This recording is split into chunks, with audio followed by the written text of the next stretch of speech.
Cash Mooney from Oakland, California, and I can't wait to bring my game to the college level. It seems like actor Da Vinci is everywhere these days, and that includes right here in our studios with our own Kennedy Rue. Yes, that's right, Mara. Da Vinci stopped by Revolt when he was here in Atlanta, and we sat down for a little talk. We had a great conversation about his Hollywood rise and his amazing success, and he was extremely transparent about his struggles with mental health and the importance of mental health resources for Black men.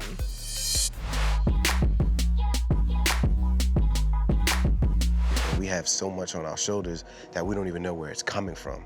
But when you could pinpoint where it's coming from, it allows you to navigate better when you know your triggers and you know where this is coming from. Rapper, actor, Hollywood powerhouse Da Vinci knows all too well about triggers and trauma. My instincts is the only thing that I took because that was the only thing I was able to rely on. Da Vinci speaks from experience. He's continuing to process the trauma of his childhood. The son of Haitian immigrants, Da Vinci's family struggled financially and was in a constant fight for survival. As a teenager, he lost a close cousin to gun violence and watched family members spiral into self-destruction. At that point, he knew something had to change. You told Forbes that you feel an obligation to speak out about mental health because you were, quote, supposed to die or be arrested a long time ago. Yeah. What do you think turned things around for you? I was sent to Florida with my father, and I started living with him and his second family, and I was in a predominantly white school, and I was so scared of my father. I was more scared of my father than I was the law. One time I got arrested and in trouble, and I had to go to court and community service and all that stuff as a juvenile. I was more scared of my father's punishment than I was like, I would rather go to jail than deal with him. I just started seeing a different life. I started reading a lot. Those kids started making fun of me about how I spoke English, because, you know, we don't like being grammatically correct, but that's just our style, that's our colloquialism, you know what I'm saying? Right. But they didn't understand that, so I was like, I gotta start reading so these white people could, like, you know, not insult my intelligence based on how I speak. Yeah. And then that right there just did something else, and I started, like, studying Tupac. Me and my brother, we loved Tupac, and when he was incarcerated, he was reading a lot, so I was like, you know what? Started reading. I heard this one thing, if you want to hide something from a Black man, put it in a book. So I just kept reading, and then that right there just really, like, opened me up to a whole new world. His own evolution made him realize the impact that mental health access could have on people who come from environments like his, and the one portrayed in his Stars series, Black Mafia Family. Pledge allegiance to the Black Mafia Family! To the Black Mafia Family! We talk about the stigma for Black men still being so strong despite, you know, us having more of these conversations. What is your advice to Black men who are maybe struggling or having difficulty being vulnerable? The more vulnerable you are is the more you open yourself up to get help. And it's like, I think Socrates, he said, the admissions of ignorance is the beginning of wisdom. And admitting your ignorance is a sign of vulnerability, and that's how you can start gaining wisdom. So we just hold everything in, and men ain't supposed to cry, men ain't supposed to do this, but you're actually hurting yourself.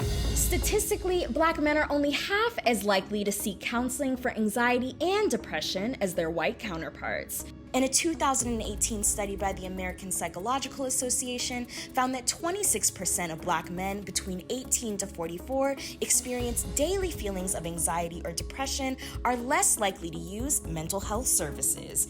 These issues are compounded by the fact that only 4% of psychologists in the US are Black. When you have a society that kind of hardball you a lot, you kind of walk around with this edge on your shoulder and you don't even know why. And now, Da Vinci is hoping to turn hurt into healing by hitting HBCU campuses to encourage students to be transparent about mental health. You were talking about how important it is for these campuses to have a mental health institution for them to really facilitate that. Why is that important to you? Being Black in this country, we come from a lot of years of oppression, so there's a lot of forces that work so hard to keep us in a box. So we need to alleviate that and pinpoint the areas where this is coming from, because a lot of times when you don't deal with your problems is gonna deal with you. I used to struggle trying to meet the basic needs of survival. This 27-year-old spoken word artist and rapper has had quite an evolution. When I'm with you, I feel more like me than when I'm anywhere else. His stints on Grownish and the CW series All-American paved the way to a starring role in 50 Cent's hit series, Black Mafia Family. What are you majoring in? Photography. That makes a lot of sense. That in turn paved the way for his most recent collaboration with the queen herself, Mary J. Blige, for the Lifetime movies Real Love and Strength of a Woman, both produced by Mary J. How did it come about you being a part of telling her story in Real Love and Strength of a Woman? I read the story and I really gravitated towards the story, and I was like, I want to do something different. Like, I'm already, a gangster right now on TV, and so I was like, this is kind of fire to just show that side. How's Mary as a boss lady? Like, what was it like working with her in this capacity? Mary is great, and Mary is humble, and Mary is so real, like as massive as the big icon that she is. It's like when I'm with Mary, it's like I chill. And like Mary, Da Vinci is a long way from where he started, going from street life to success in Hollywood, which was a huge wake-up call. You told Complex that you were not bred to play on this level. Yeah. Talk to me about what you meant by that. What I meant by that is so the first 5 years of a child's life, the minute you get out of your mother's womb to 5 years old, that's probably one of the most influential states. All I saw was poverty, misery, and corruption, right? So those years, I never saw structure. So you not seeing that when you go into this side of life and you gotta deal with accountants, you gotta deal with lawyers. I wasn't created with that intention in mind. It's a psychological warfare when you wasn't born in this place and you develop the mindset to have you tap into this world. It's almost like you're living two lives in one. So it's like your old life, it can't even really help you here for real. So it's like I'm relearning life. I feel like I'm in elementary school again. Do you feel like there's parts of your old life or your own mentality that have served you in this new season? Or did you feel like you had to let go of everything from the past? My instincts. For sure, my instincts, what allowed me to save my life, to know yo, don't go to this party because so-and-so is dead. I beef with my mans right here, and then there was a shootout there, you know what I'm saying? And I'm like, well, thank God I dodged that one.